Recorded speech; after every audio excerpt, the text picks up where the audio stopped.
So we're going to jump right in to our first inductee for the class of 2019, representing the baseball team will be Kevin Maloney. And yeah, round of applause, Kevin Maloney. Here we go.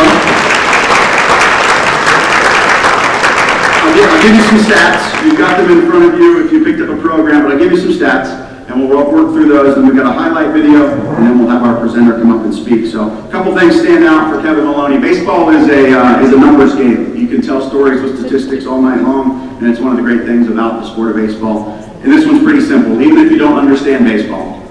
In 2011, he was 10-0. In 2012, he was 9-0. And in 2013, he was 12-2. He only lost 2 games his entire career here at Embry-Riddle, and they were 2 in 2013, the team that won the national championship and the team that was the national runner-up. His career record was 31-2, the best winning percentage in the history of NAIA baseball. 45 appearances at Embry-Riddle. Our record in games he pitched was 42-3. So when you know the backstory, and I think Dave Thurner will talk a little bit more about that, about how he came to Embry-Riddle, not a hugely recruited pitcher, but a guy that just worked hard, had some injuries early in his career, and just battled and battled and battled. And I'm going to let Dave tell most of those stories, but it's an accomplishment for him for anybody to post these numbers, but when you know the full story of Kevin Maloney, it's even that much more impressive. Quick quote to leave you with before we play the highlight video. Kevin was obviously a great player and also a great student. I never had to worry about his grades, but what separates him from the rest of the pack is his professionalism, his discipline, and his character. I firmly believe Kevin was more worried about how he represented the university than he was about his personal statistics. He conducted himself in a very professional manner during his time here and really had a sense of what being a great person was and what that meant to our program and to the athletic department. It wasn't fake for him. He took being a good person very seriously. He never wanted to let our team or the athletic department down. When we think about our core values of the student, person, player, Kevin got an undergraduate degree, he got a master's degree from Embry-Riddle, so we check off the student box pretty high. The person box, that quote there about never wanted to let the athletic department down and took being a good person very seriously, that came from his head coach, Randy Stiegel. And then obviously the player part, you heard the statistics. None better when he took the mound for the Eagles during that 2011 to 2013 time. So we're going to play the highlight video and we'll watch a little bit more about Kevin Maloney.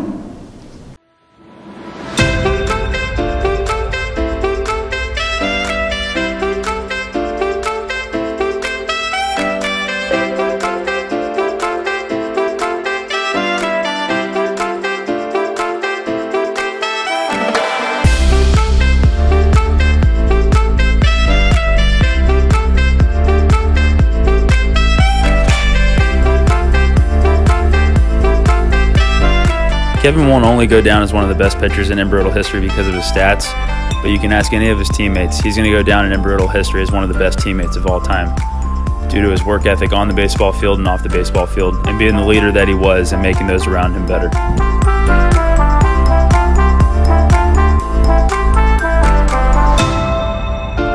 I think the thing I want people to know the most about him is what he kind of did away from game day. His preparation and time in between was second to none, so that he could be at his best on game day. You don't really see that stuff in the statistics. Obviously, we know the numbers, but I think his preparation kind of got him, ready for game day and to perform.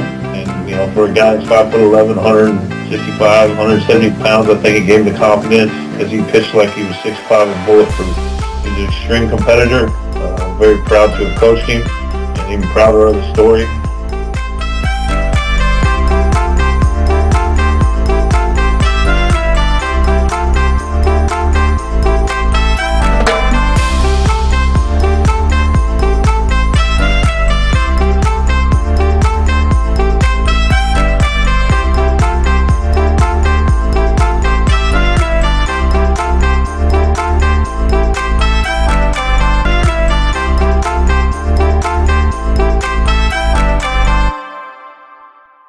We got the presenter tonight for Kevin Maloney, is Embry-Riddle's pitching coach from 2008 through 2015. Please give a warm welcome to Dave Thurner.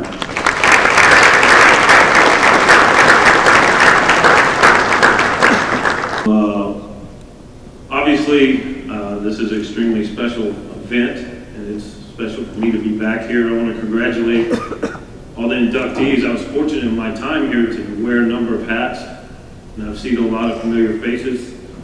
And aside from Lachey, I was here when the rest of the inductees were here, so this is a fun thing for me. When you talk about Kevin, it's going to be hard to do. John Mark called me today. Where are you at, John Mark? He told me I had to do 3 minutes. It's going to be a little bit difficult, but I want you to understand his story. So, summer of 2010, I got an email from Kevin. He really had no place to go. Nobody wanted him. He went to junior college at Pasco Hernando his freshman year, right? He was a position player. He wasn't even a pitcher. So I told him, I said, well, come over and throw for me, and we'll kind of go from there. And I think he would also tell you it was less than impressive, right, Kev? But he was hurt. He could hardly even throw. He was throwing 72 to 75. I think, Coach, I think you still got that in you today. He was throwing 72 to 75. But what I saw in him is I saw a kid with kind of a slow body, fast arm, the methodical delivery, not to get into too much baseball talk about it. I knew he could help us, and we needed some help on the mound. And he had a good breaking ball and a good changeup, and I told Randy was actually gone. I told Randy, I said, man, I think he might help us a little bit. So then he shows up in the fall. This guy can only throw 1 inning, and then he's got to have 3 or 4 days off. He was banged up. So he got on the program, and I won't do justice in painting a picture of the work ethic that he believed in. He knew he had no other place to go. So he trusted in what I was trying to do for him and what we were trying to do, and get his conditioning up to where he could, throw more without pain. So finally, when it rolls around the spring, this guy, I remember sitting in the third base box, and I told Randy, I said, I think this dude's going to win. I think he's going to win some games. But I ain't that smart. I promise you that. For him to set a national record, one that, if you don't know baseball, I really don't think it's going to be touched. I think you're going to hold on to that for a while, Kev. So to tell his story, and how he worked, and how appreciative he was of this place, and what we were able to do for him, I think paints the best picture of what Kevin was. And I've never really told him this, but I think he taught me a lot, and for us as coaches, every once in a while we get those guys that come along and teach you a little bit of something too, more than you can teach them. And what he taught me was, and thankfully, is that you don't really get inside a kid, you know what I mean? All we do is we go and recruit kids, all of us, don't we? And we just write down how high they can jump, how hard they can hit the ball, how fast they can throw. And sometimes it gets lost what's inside a man. And that's the thing I'm most proud of. For Kev, I'm pretty fortunate. He's a story that I tell today, and I will continue to tell, because it's just really, kind of a come from nowhere story. And I think this is where you belong. I'm awful proud to have coached you, and to currently call you a friend. So, welcome to the stage, Kevin Maloney. Welcome to the Hall of Fame, brother.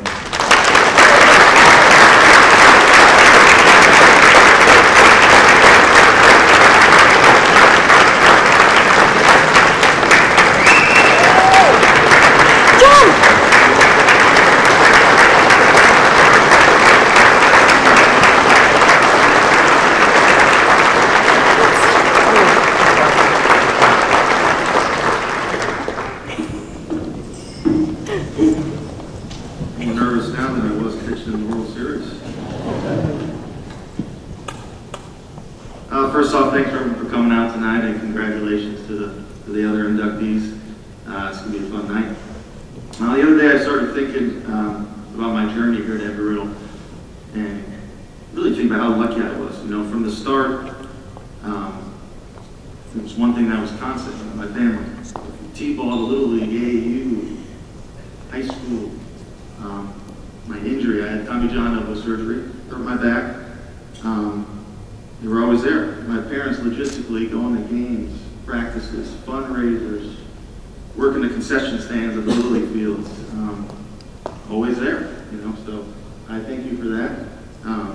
It meant a lot.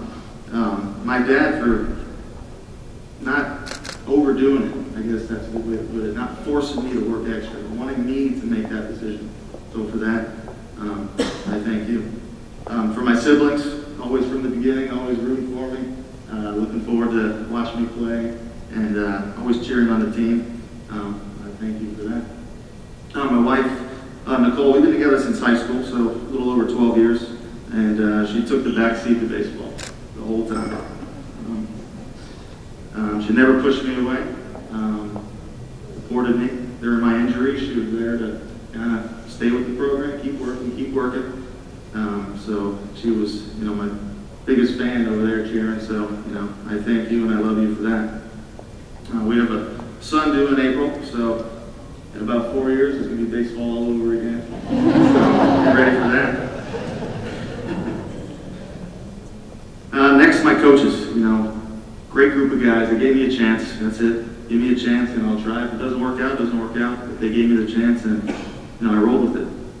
You know, we got the Embry-Riddle, you know, you look at the back of the dugout, you see all the pennants, all the championships, and, you know, you wonder, wow, this place is pretty special. Then you meet the guys, you know, guys like Phil Reamy in the Hall of Fame. Austin Gwynn, never played with him, but I knew all about him. Ryan Diggy. Those guys have been there, done that. So we get here, it's pretty easy. What do we got to do to win? I'm just going to watch those guys. Watch those guys, and we'll figure out what we got to do. And that's what we did. And what they were taught was by the coaches. They set a standard. They held us accountable for everything. Pay attention to the detail. And that's what it was all about. And we take that to the real world. That's why some of these guys are real successful in the real world because of the stuff that we learned here. So I thank you for all those lessons. You know, Coach Sterno, I mean, I need about 20 minutes here to talk about Coach Sterno. I'll try to keep it to like 30 seconds. 1 inning to a starting pitcher. When I got here, I'll never forget, we're in practice, he goes, I'm going to make you into a starter. I'm going to try to do that. I think I said, all right, let's do it. In my mind, I'm like, good luck. I needed ice for hours after I threw 30 pitches. So he pretty much said, just buy in and let's see what we can do. And every day there was a set schedule. Get your long toss in, get your flat ground in, run, you got weights. I mean, everything. Slowly, started getting stronger, to where I started to believe, wow, I think I can do this. So, incredible. The one thing I also liked was he trusted us to call our own games. You know, there's a lot of coaches out there that call their own pitches for the pitchers. And it's tough to do because, you know, I had elbow surgery. My fingers could be numb and might not be feeling that changeup that day. Coaches calling pitches. It's tough to really commit to that pitch. So he let us call our own games. He let us make the mistakes. He let us thrive. And that's how we learned to become better pitchers, was to learn kind of on the fly. And a little quick story.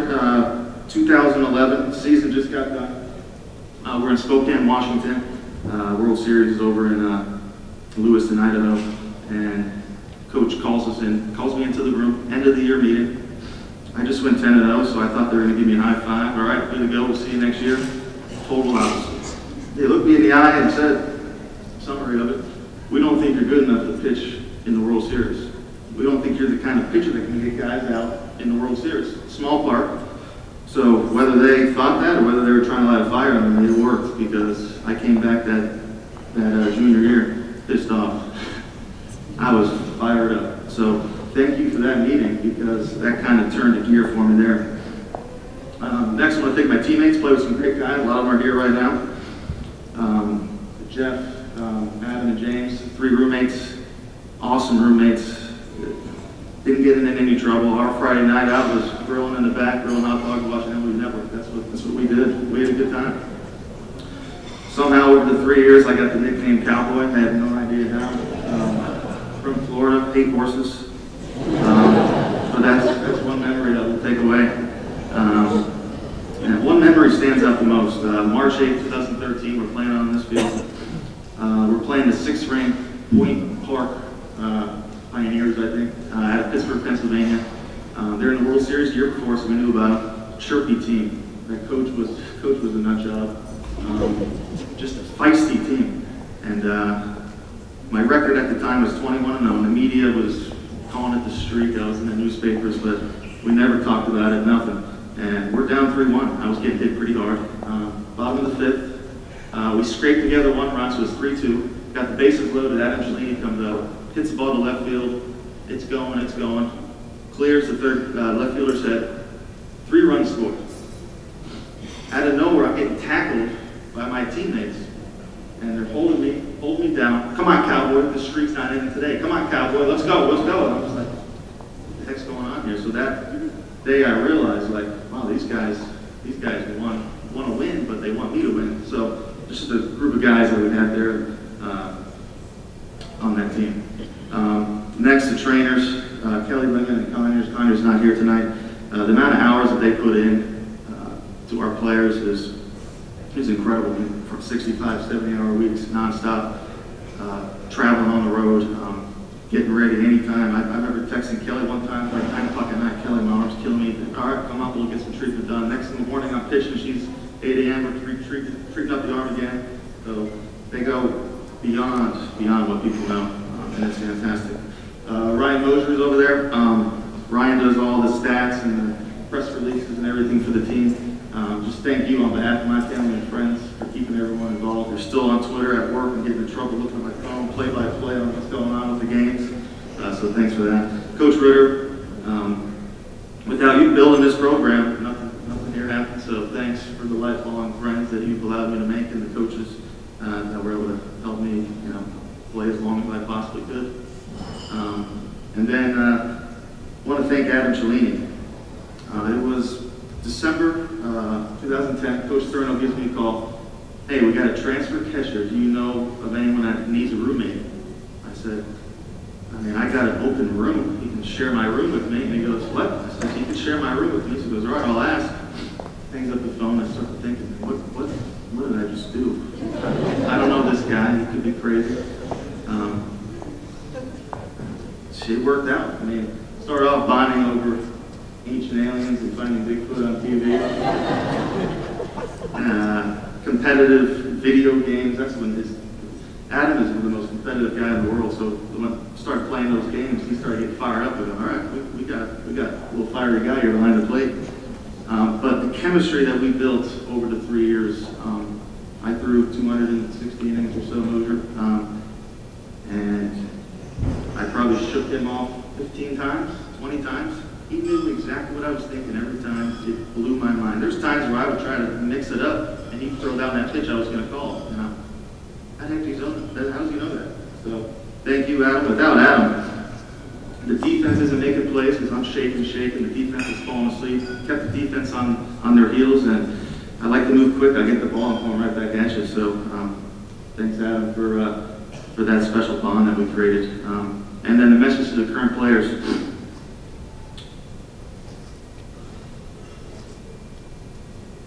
You don't know how lucky you are to still be playing, let's put it that way. I hope that every day when you guys wake up, you're excited about the opportunity, not, oh, I gotta go run. Because I guarantee all these guys right now will eat 4 plates of food, and Coach Phil's gut check day, and we'll go run over there, and we'll go run, and probably get sick, but we'll run all night, just for one more chance to suit it up. So I'll leave it with that. Be happy, have fun, and just work hard. That's it. Thank you.